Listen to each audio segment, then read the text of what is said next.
ஸ்ரீமதே ராமானுஜாய நமஹ. இதுவும் ஒரு வாழ்க்கை அனுபவம். அப்போது நான் டெல்லியில் இருந்தேன். டெல்லியில் நாங்கள் இப்போ ஒரு வருஷமாக இருக்கோம். அது மாதிரி சுச்சுவேஷன். சப்தர்ஜங் என்க்ளேவ் அந்த இடத்துல குடியிருந்தோம். பக்கத்திலே ஒரு ஸ்டேட் பேங்க் ஆஃப் இந்தியா இருந்தது.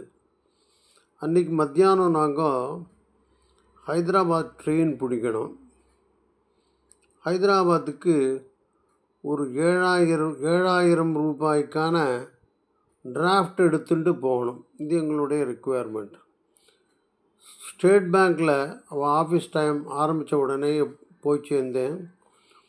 அந்த டிராஃப்ட்டுக்கு வேண்டிய பணம் 7,000 ப்ளஸ் கமிஷன் எல்லாத்தையும் கொடுத்து ஃபார்ம் எல்லாம் எழுதி கொடுத்து வெயிட் பண்ணிகிட்டு இருக்கேன்.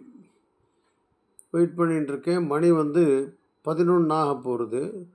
நாங்கள் 1 மணிக்காவது கிளம்பிடணும். ஆற்றுலேருந்து நியூ டெல்லி ஸ்டேஷனுக்கு ஹைதராபாத் ட்ரெயினை பிடிக்க.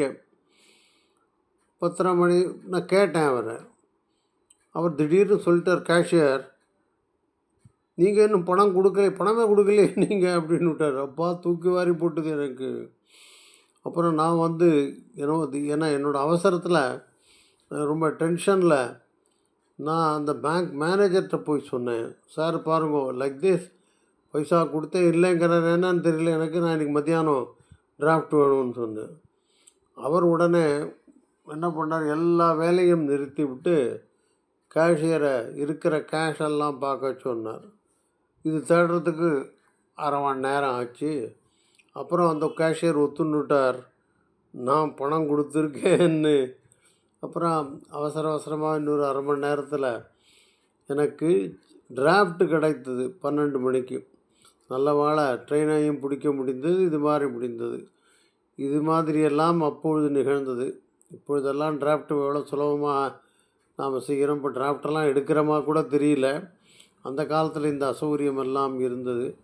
நல்ல வேளை என் பணம் பிழைத்தது. அந்த bank manager, State Bank of India Safdarjung Enclave மேனேஜரை நான் அப்பப்போ நினைத்து கொள்வேன், பேங்க் காரியமாக போகிற போது. இதுதான் வாழ்க்கை அனுபவம். ஸ்ரீமதே ராமானுஜாய நமஹ.